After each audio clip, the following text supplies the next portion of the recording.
Tonight we're getting a closer look at the DNA technology that was used to close the case of the I-65 killer. Our Lauren Kostick talked with a local team today, familiar with all the tools that have cracked some major cases across Indiana. It's a new investigative tool that's cracking hundreds of cold cases, and it starts with a single strand of DNA. The match was 99.9999% positive. Just this week, state police say investigative genealogy led to a breakthrough in the search for the I-65 killer. And that's not the only case. It appeared just as you see it here. 2 years ago, the technology closed a 1972 cold case of an Indiana State University student. And earlier this year, it led to the arrest of a serial rapist in Shelby County for crimes committed in the 80s. Stephen Ray Hessler is the contributor. It's a 1 in a trillion chance it's somebody other than him.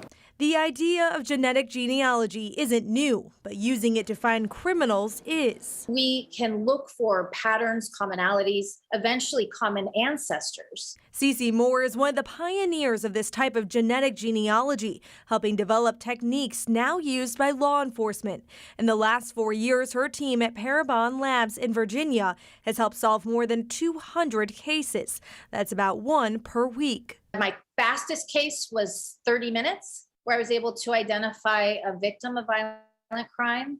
And I have cases that I've been working on for almost 4 years. The process starts with a genetic profile that is compared to other DNA in public databases. Investigators also look at public records and social media.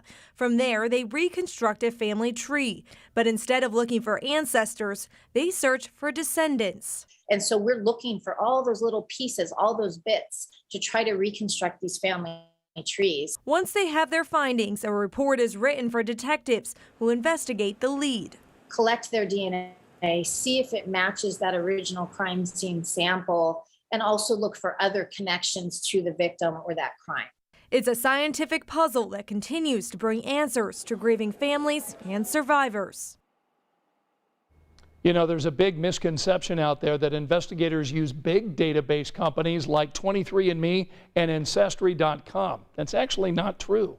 Instead, they can only use 2 smaller sites, including GetMatch, where people upload their data from other companies, but you need to opt in for investigators to access it. Angela?